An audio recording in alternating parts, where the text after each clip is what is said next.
Esse é o Bobeiras para Refletir. Nosso momento de relaxar, falando de séries e filmes bem levinhos. E também de pensar sobre as nossas próprias questões enquanto falamos da vida de pessoas fictícias. Eu sou Marina. E eu sou a Juliana. Pegue sua pipoca e vamos de fofoca. Oi, gente, mais uma quarta-feira aqui. E hoje a gente finalmente vai falar da quarta temporada de Doces Magnólias. Chegou esse momento. Vou ler a sinopse que tá na Netflix. Com espumante, as magnólias brindam ao futuro. O restaurante cedia um evento elegante e uma festa de Halloween traz uma surpresa encantadora. Primeiro que para começar, Halloween em janeiro. Não fez o menor sentido. Ai, gente, olha, meu primeiro tópico aqui no roteiro é que pressa é essa Netflix? Que maluquice é essa? Né? A terceira temporada, ela acabou com algumas perguntas e algumas questões pra gente resolver nessa quarta temporada. Algumas das coisas, né, só pra vocês relembrarem, pra quem não assistiu de novo, pra quem não lembra, ou pra quem não ouviu de novo nossos episódios, né, sobre as temporadas passadas. Coisas que ficaram meio, não sei no que vai dar. A situação é que Ellen, não sei se vocês lembram, Ellen deu uma nova chance pra aquele infeliz mais uma vez. O erro. Obviamente deu errado, e aí ela tava arrependida, só que o Eric tava puto, com razão. Exato. O Tyler e a Anne tava numa coisa, tipo, parecia que eles iam ser só amigos, mas aí no fim da temporada deu uns sinais de que não, e a gente ficou meio confusa. Outra coisa que a gente se questionou muito na temporada passada foi, e agora? Os vilões foram todos embora da cidade. O que vai acontecer? O que vai ser dessa cidade, né? Vai tudo viver em paz e harmonia. Pois é. Ai, gente, enfim, muitas questões. Mas, pra nossa surpresa, a temporada já começa esquisitíssima, assim. Porque ela começa com uma passagem de tempo muito grande.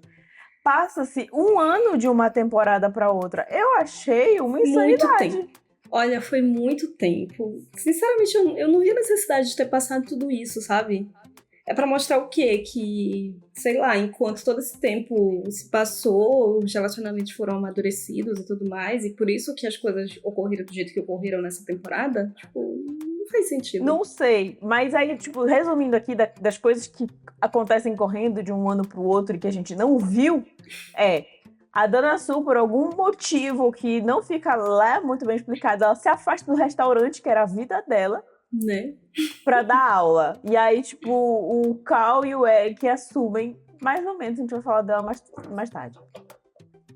O Eric tá com a Genevieve, aquela que tinha aparecido na temporada passada, e a Ellie tá com o tal de Alexander, que a gente nunca nem viu. Então, isso que é muito bizarro dessa passagem de tempo. Tipo, passou um ano, assim, então, teoricamente, Eric e Genevieve já estavam num relacionamento sério, digamos assim. A Ellen conseguiu arrumar um outro cara que a gente nunca nem ficou sabendo, nem viu como aconteceu esse relacionamento e tudo mais. Tipo, de onde veio esse moço, sei lá. E eles já apareciam assim, apaixonadíssimos e tudo mais. Essa história também da Dona Sul sair do restaurante não fez o menor sentido pra mim, gente. Sério. Não faz. Tanto não faz que isso é um conflito da temporada que eu fico, pelo amor de Deus, mulher, pra que tu largou esse restaurante? Qual a necessidade, sabe? Não tinha nenhum motivo plausível. Não tinha assim, o restaurante estava adoecendo ela. Sei lá, ela tava brigando em casa com o marido, com a filha, porque o restaurante tava passando por problemas financeiros. Não teve nada disso. Foi tipo só, quero fazer outra coisa da minha vida, quero dar aula. E é pra isso eu vou ter que largar tudo. Achei bobo, sei lá. Foi muito a coisa, precisavam de mim em outro lugar. Sei lá, gente, não sei se entendi. E aí, Peggy já é prefeita. E aí a gente entra nos acontecimentos do primeiro episódio. Gente, literalmente, no primeiro episódio, tu já toma um susto. É um tom que tu toma. Porque no primeiro episódio tem uma festa de Halloween, que não faz sentido, porque a gente já definiu aqui, a série saiu em fevereiro. Sim, não fez o menor sentido. Sério, eu assistia e eu ficava olhando assim, gente, que bizarro. Tipo, eu acho que eu assistia depois do carnaval. Foi em março, por aí. Acho que foi depois do carnaval. Eu assisti depois do carnaval, o que faz menos sentido ainda, gente. E aí todo mundo aqui assim, ainda estamos no pós-carnaval, tipo, sabe? Últimos dias de carnaval, pra quem teve recesso, alguma coisa assim. E a série com uma cena de Halloween. não fez o menor sentido. E nem nos Estados Unidos isso faria sentido, porque eles estavam o quê? Tipo, às vésperas de Valentine's Day, alguma coisa assim? Tava tipo isso. Sabe? Pra quê? Por Eu quê? acho que inclusive foi na semana do Valentine's Day que foi lançada Por que a série. que colocou essa série nesse semestre? Tipo, tinha todo o cronograma pra ela sair no segundo semestre. Faria até mais sentido. Eu realmente não entendi por que tentaram juntar acontecimentos do segundo semestre pra botar a série agora no primeiro. Não fez sentido Eu também pra mim. não entendi. Fez também E com aí- que dificultasse a minha empatia com a série. Ficava assim, não faz sentido. Não estou gostando desse Halloween. Que pataquada. Sim, e muito pouco depois tem episódio, obviamente, de Natal. E aí a gente fica, não, gente, Natal passou, foi, Né? Gente, o ano acabou de começar. Vocês estão falando de Natal. né, doideira. E aí, no primeiro episódio, acontece o seguinte. Ah, tá, a gente vai descobrindo também nesse primeiro episódio que Mad e Cal estão noivos já. Tipo, que isso? Como assim noivos? E aí, a gente vê que nessa festa de Halloween, Tyler e Annie ficam juntos do nada. Pra gente é do nada, mas aparentemente se passou um ano ali amadurecendo a coisa, mas é que pra gente é do nada. Não, e um ano de sofrimento do Tyler. Tipo, oh, meu Deus. O que eu faço? E aí, Será que eu fico com ela? Será que não? Ai, gente, muito tempo de sofrimento. Pelo menos a gente foi poupado disso. Mas assim, eu não sei se eu queria ser poupada. Eu queria me irritar com o Tyler, com essa dúvida. E poderia ter sido mais rápido, gente. Tipo, não precisava passar um ano. Tipo, passou 6 meses. E aí a gente pega um pedacinho, sabe, das coisas começando a acontecer. Tipo, a Ellen conhecendo esse namorado. O Tyler criando a ideia de ir lá e chegar na Annie. Foi tudo muito corrido, muito jogado, assim, na nossa cara. Eu tenho até dúvidas, porque tinha sido inspirado num livro. Eu tô até na dúvida se isso é coisa do livro ou não, ou se é a Netflix inventando moda. Sei lá, gente, fiquei perdida. E aí, no final dessa festa de Halloween, surprise, assim, do nada, um casamento. Gente, ai, olha, muitas questões. Mad e Cal se casam, surpresa, tipo, só quem sabe eram os filhos dela. Rola até uma treta, assim, completamente ridícula das Magnólias, tipo, ai, você não contou pra gente. Tipo, ai, Mona, tá, era surpresa, porra. Exato, mas é meio estranho. Bobo, mas era surpresa. Mas era meio estranho, tipo, elas queriam estar envolvidas no casamento e elas foram pegas de surpresa. E a Mad fala, era uma surpresa, assim, tipo, da nossa família. Mas precisava também fazer um casamento surpresa? Tipo, pra ninguém saber? Faz no Halloween, mas não precisava fazer surpresa, não precisava fazer surpresa, saca? Muito bizarro. Não entendi o motivo de ser um casamento surpresa. Dana Sul e Ellen também não entenderam e não gostaram. Rolou uma treta aí pequena, mas foi resolvido rápido, como tudo nessa série. Eu entro no outro tópico sensível do... A gente precisava de tanta emoção. Eu queria lembrar aqui, até da gente falando da primeira temporada, que a gente falou que o charme da série era que a série é uma série de uma trama tranquila, assim, que as questões eram muito cotidianas, não tinham grandes emoções. Que era uma coisa que a gente, inclusive, assistia antes de dormir, assim, olha, quero dormir tranquila, calma. Era essa de série. Boa. Que não vou ficar na agonia pra assistir o próximo episódio.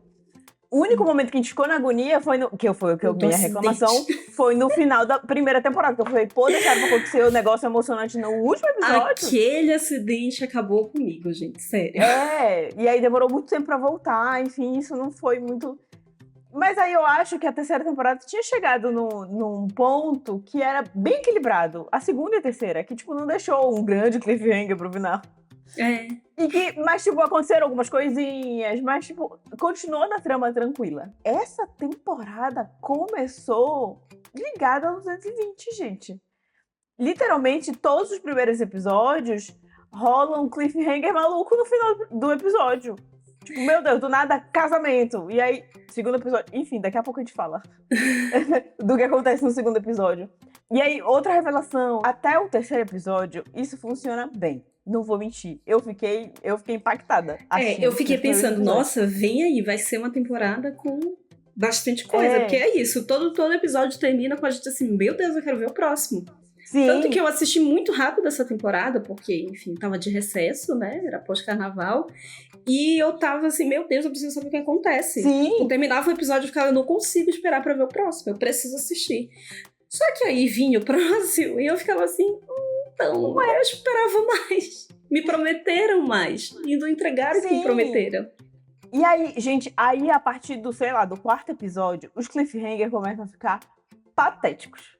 Juro, fica ridículo. Tem um especificamente lá mais pra frente. O das crianças?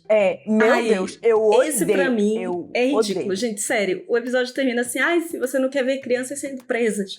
Então eu espero que o quê? Vai ter um próximo episódio, um monte de criança sendo levada presa, tomando porrada da polícia, algum desastre, alguma coisa assim. Aí chega, não, era a coisa mais idiota possível. Sério. A gente vai falar, eu tenho um ponto no roteiro só pra falar desse episódio específico, dessa questão. Mas aí, gente, tem um acontecimento que realmente eu acho que é o acontecimento da temporada. Por isso que final fez do episódio. a gente pensar que todos os outros seriam assim, porque esse entregou. Esse entregou muito. O segundo episódio acaba com a seguinte notícia. Morre a inesquecível Bill está morto. Gente, hip. Nossa, gente. Morreu o maior causador de problemas dessa série. Como assim? Sim. Como assim, gente? E aí, sabe aquela pergunta que a gente fez? Meu Deus, quem é que vai ser o novo vilão? A resposta vem junto com a notícia. A resposta foi quem trouxe a notícia.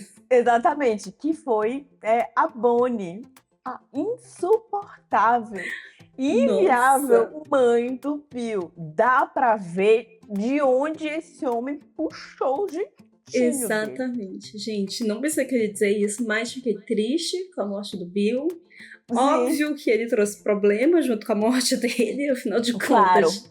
Ele é pai de todo mundo dessa cidade, pai de todas. E, inclusive, o fato dele ser pai de todos é a questão do terceiro episódio, né? Que a Bonnie... Nossa, a mulher é pior que ele, gente. Ela consegue ser muito pior que ele. Porque ela faz de propósito, né? Ele tipo, fazia, entre muitas aspas, tá, gente? Mas ele fazia sem querer. Ele, tipo, ai, meu Deus, eu sou apenas um homem, eu não sei o que eu estou fazendo de errado. Ela sabe exatamente o que ela tá fazendo e ela faz pra causar. Ela é uma sonsa, essa mulher. Nossa, gente, como é irritante o que ela faz. É assim... Eu não sei explicar, a mulher é extremamente irritante, tanto que ela tira do sério pessoas, assim, calmíssimas. A Paula, a mãe da Maddie, fica pra matar essa mulher. Eu já teria matado. Só voltou a sair briga de véia deu uma vontade um momento.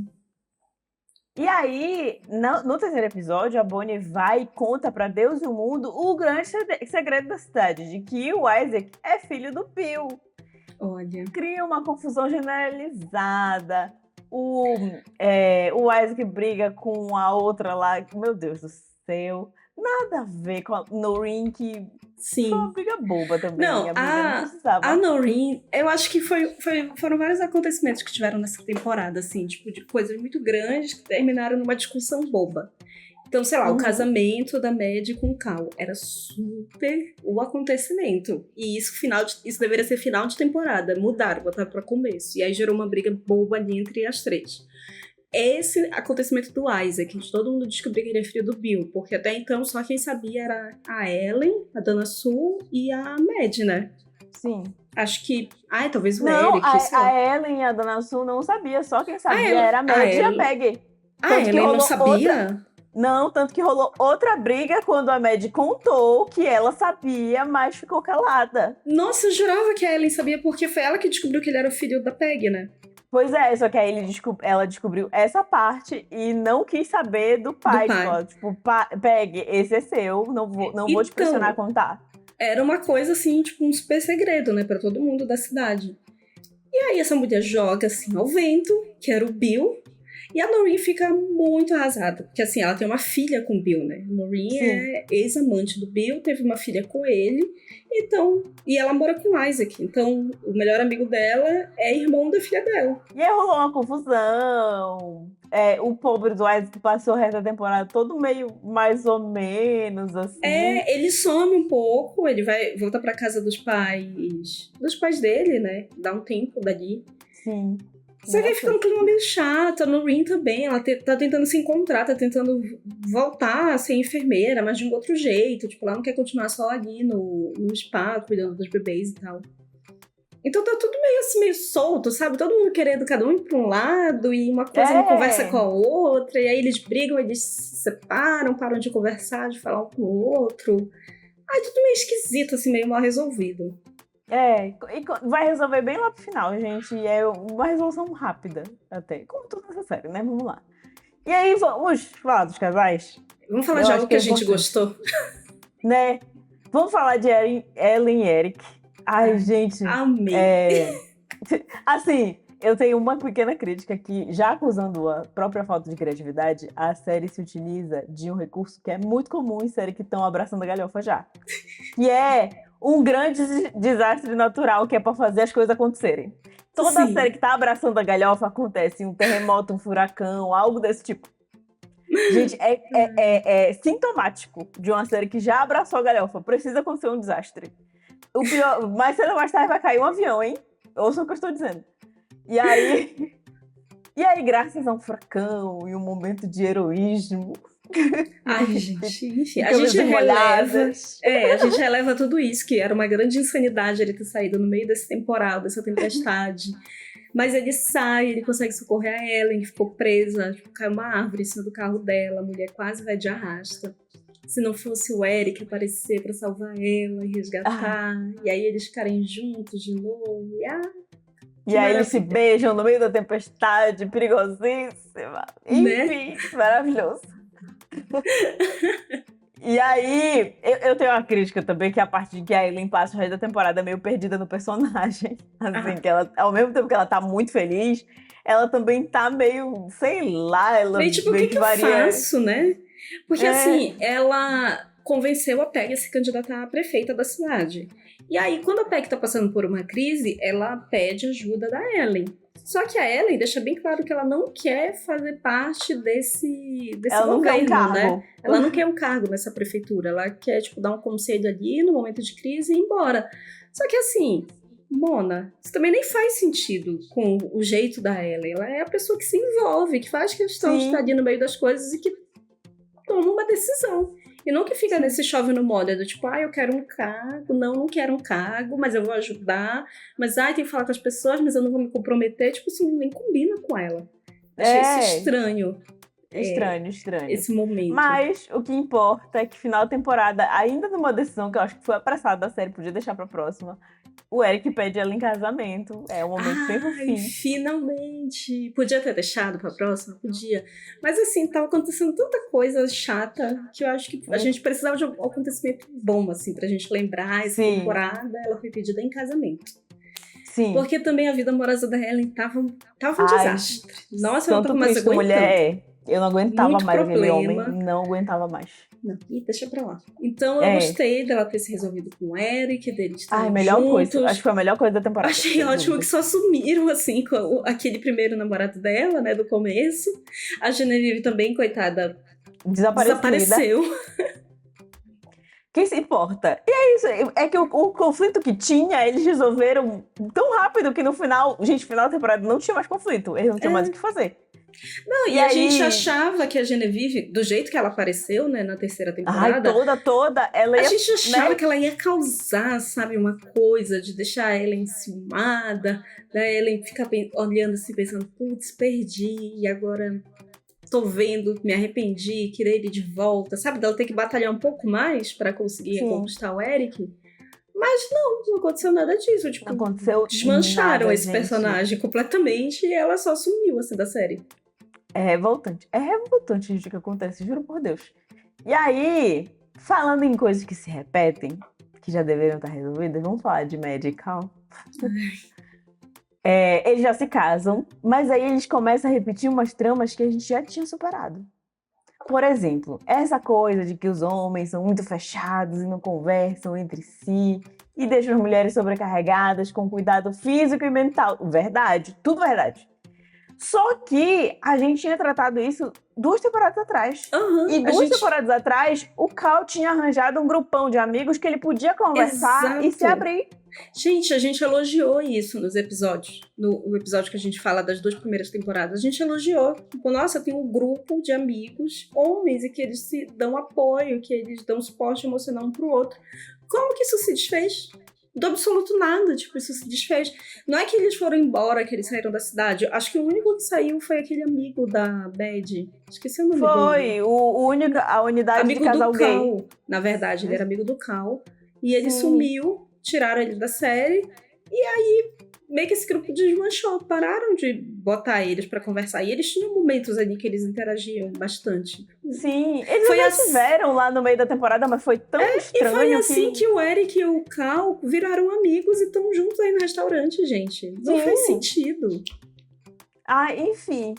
E aí, já a outra questão que podia ter sido interessante para desenvolver foi resolvida em 3 segundos, gente. Assim, com a partida definitiva do Bill, vamos dizer assim, Do desquerido. o Cal, ele assume oficialmente o papel de pai dos filhos da Mad. Ele dá uns conselhos meio mal interpretados ali pelo Kyle, mas assim, rapidamente a filha mais nova da Mad começa a chamar ele de pai, assim, muito rápido. Sei lá, até pouco saudável, não sei. O Tyler também já, tipo, nossa, muito melhor que meu pai, o que também não é difícil. Bicho, Vamos primeiro combinar. que teu pai já não era aquela coisa, né? Mas também um pouco problemático isso, né? Tipo, parece que ele realmente veio pra substituir o pai. Gente, calma. Eu achei estranho, eu acho que isso podia ter sido uma questão levantada, talvez uma insegurança dele.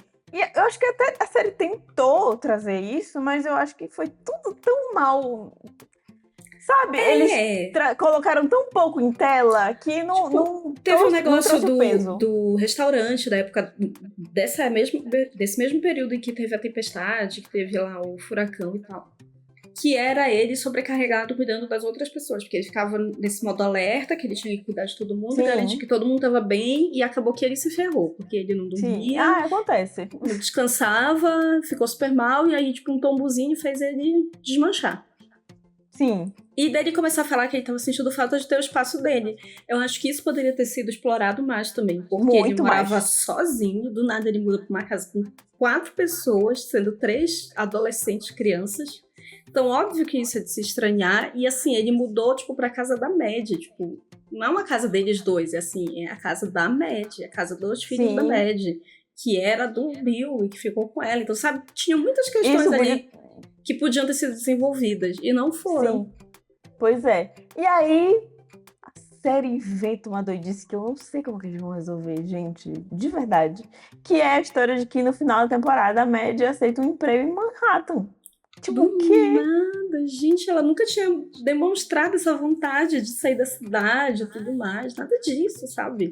Ela parecia estar muito de boa ali.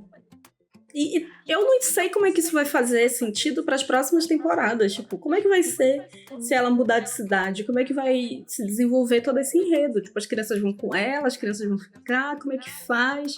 Sim. Não encaixa, sabe? Eu não entendi realmente essas decisões. Eu também não. E vale lembrar, gente, que apesar de... as protagonistas são as 3. Mas a protagonista de verdade... É a Mad. É a Mad. E como é que eles vão fazer com a protagonista em Manhattan, não em Serenity, onde a história se passa? Exato. Sabe? E aí... vamos falar do último casal. Antes de falar dos adolescentes. Dana Sue e Ronnie. Eu acho que aqui tem o maior assunto é o fato de que a morte do Bill bateu muito errado no Ronnie. Muito errado. Gente, isso é muito bom. Sério, eu gostei muito, muito, muito disso. Porque realmente é de se pensar que uma pessoa da idade próxima, assim, do convívio dele, morre. E aí ele fica assim... treco no coração. Gente, peraí, pode ser eu também. Ele quase ficou paranoico. Ele fica loucaço, gente. Bate muito errado. E começa a ficar engraçado. Só que aí, gente, fica engraçado de verdade. Fica quase um alívio cômico. Porque ele fica bizarro, assim. Só que aí, podia ter um discurso um pouco mais aprofundado sobre o medo da morte. Só que vira uma sequência de situações forçadas engraçadas, assim. Uns discursos muito pouco apegados à realidade. E umas brigas completamente sem sentido com a Dona Sue, assim. Tipo, vai voltar o antigo Ronnie. Cavaram um problema ali que nem existia. Tipo, eles estavam muito de boa, gente. Sério, era um casal resolvido, tava tranquilo. Aí começaram a cavar um problema, eu já fiquei assim, não. Aí eles vão voltar com aquele negócio de estar indo conversar com a pastora. Não quero. E também fiquei meio antes, essa história. Oh, meu Deus do céu. Assim, eu vou dar bem o que eu achei dessa temporada. Eu achei assim que foi um grande caminhar da série para um lado muito mais religioso, que eu não sei se eu vou gostar. Que assim, Tinha essa parada religiosa já? Tinha. A gente percebia isso, mas era muito no detalhe, e assim, ai, tipo, sei lá, domingo estamos aqui reunidos e pronto. Aí a Sim, gente mas o começou a negócio ver ficou muito pior. a pastora se envolvendo no relacionamento da Dona Sul e do Ron. Ela lá com as crianças. Aí, ai, sabe? Se for virar uma grande propaganda religiosa, eu sinto muito, mas eu vou ter que largar a mão. Eu também. Antes, a gente vai falar dos adolescentes, mas eu vou aprofundar nesse assunto, porque eu tenho tantas coisas pra falar dessa parte. Tem outro detalhe, Dona Su abriu mão do restaurante, só que ela não larga esse osso. Como? Ela continua Gente, lá. Ela nunca ia largar isso. Pelo amor de Deus. Ela continua lá, no restaurante direto, tratando o restaurante como se fosse dela, mandando, desmandando em tudo, na cozinha que agora é do Eric. Que ela ainda usa pra dar aula. Não faz sentido. Tipo, se você saiu, sai logo de vez. Não fica esse negócio de chove no molho. Mas ela não sai, fica pentelhando todo mundo, e aí fica irritando as pessoas. Dona Sul sendo Dona Sul. Enfim, vamos aos adolescentes. Vamos. Primeiro, Caio. Ai, gente, que menino chato. Ele é chato mesmo, né? Ele chegou à conclusão de que os problemas familiares não eram o que deixava ele chato, ele é chato. Até quando tá tudo bem. Ai. E aí, Chato. essa temporada arranjou um outro chato pra ser fã dele. Porque é literalmente isso, ele não arranjou um amigo, ele arranjou um fã. E aí é insuportável. Ai, enfim. O roteirista dessa série não parece entender muito como adolescentes se comportam, isso me incomoda um pouco. É meio esquisito essa parte, eu acho que até por conta da propaganda religiosa, os adolescentes se comportam de maneira esquisita. Eu acho que os adultos que já estão doutrinados ali naquela coisa, faz sentido eles meterem, sabe, uma doutrina do nada. Uhum. Mas os adolescentes têm os comportamentos que não fazem sentido. O Kyle tem uns questionamentos filosóficos sem sentido nenhum para um adolescente. Tipo, tem a questão dele ser do teatro, né? Dele ser muito ligado com o teatro e tudo mais, só que não é pra tanto. Sabe? E aí, esse amigo atrapalha o relacionamento dele com a Lily. Tem até uma situação que não dá nem pra entender direito, que a Lily grita com o menino e eu não sei nem não explico o que aconteceu, assim. Mas eu tô super do lado dela. Garoto chato, pentelho, que o Caio não sabe dar limite. Então, se ele tem capacidade de ter todo esse raciocínio filosófico, bíblico, por que ele não tem capacidade de dar um limite pro garoto? Não faz sentido. Insuportável. E aí a Anne, ela escolhe uma faculdade ótima, só que muito longe de Serenity. Nesse momento, olha, eu boto todas as minhas fés na Anne. Eu acho que talvez ela pode salvar todo mundo dessa lavagem cerebral religiosa. Eu acho. E aí, nessa hora, juro, Dana Sul e Ronnie, eles são ótimos. Eles realmente são ótimos pais. Porque a Dana Sul, visivelmente, não quer que a filha vá pra longe dela. Nenhum pai quer. Só que o que ela faz? Não, minha filha, você vai sim, porque essa escola é ótima. Uhum. Né? Se é tão bom, se você quer tanto, e você conseguiu um milagre, que lembrando que os Estados Unidos não é simples assim, o milagre de conseguir ser aceita. Ela esperava que ela não fosse ser aceita, então ela ficou assim, eu vou me inscrever, mas tipo, eu não vou passar. E aí foi passando as etapas e ela foi aceita. E, inclusive teve vários momentos em que questionou assim, quem que ela era de verdade, que ela precisava fazer um trabalho, submeter um trabalho que demonstrasse quem ela era, tipo, um autorretrato que representasse, né, quem ela é. Eu achei isso interessante, inclusive, porque realmente é um momento para pensar nisso. Tipo, eu quero ir pra essa escola, por que eu quero ir? Quem sou eu? No que isso se reflete na minha vida? Isso faz muito sentido. Todo sentido. E sabe o que eu gostei também bastante? Que apesar dela ter ficado com o Tyler, eles estão namorando e tudo mais, mas assim, o Tyler seguiu, fez a turnê dele e ela, tipo, beleza, vai lá, seu sonho, realiza. E ela também, olha, eu vou estudar numa faculdade em outro lugar, tipo, não vou ficar pensando assim, porque eu vou deixar o Tyler aqui, se o Tyler quiser fazer outra coisa. Tipo, não. Ela não pensa nisso em nenhum momento. E é maravilhoso. Só que aí o Tyler... gente, ele passou 90% da série sumido. Deveria ter passado 100%. Eu acho também. E aí quando ele apareceu, ele se mostrou o jovem mais egoísta do mundo. Ele foi ridículo, patético. Nossa, motivo de término, red flag balançando na nossa cara. Porque o que ele faz? Ele pede pra Anne adiar o sonho dela de ir pra faculdade maravilhosa dela. Pra ir sair em turnê com ele. Nossa, não é nem Ona. pra oferecer alguma coisa melhor, tipo, sei lá, vamos fazer um intercâmbio, qualquer outra coisa, sabe? Que justificasse. Sei lá. Mas não, um pedido besta pra fazer o desejo dele. Nossa, ridículo. Ai, nossa, achei ridículo. Sendo que ele já passou. Tipo, ela, quando foi pra ele ir embora, ela falou: vai, filhão, né? Te espero aqui. E aí, tipo, ele, não, você tem que ir comigo. Que, olha, eu espero sinceramente que ninguém nessa série faça a Anne desistir da faculdade dela pra ir atrás desse tom. Eu vou ficar com muita raiva se isso acontecer. E aí, vamos entrar no. Ai, política rasa e religião demais dessa série. A Peg, né, foi eleita prefeita, arrastou a Ellen junto. E aí eles estão tendo que lidar ali com uma cidade com um rombo de orçamento, que estava acostumada com uma qualidade de vida muito boa, mas que essa qualidade de vida, veja, gera gastos, e elas estão com um rombo no orçamento que o prefeito anterior roubou a cidade toda, né?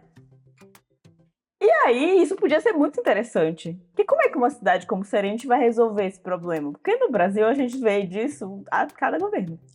Não, e cadê são coisas que não resolvem. aquele senso de comunidade, sabe, que essa cidade tinha, que se juntava pra tudo? Tipo, isso desapareceu.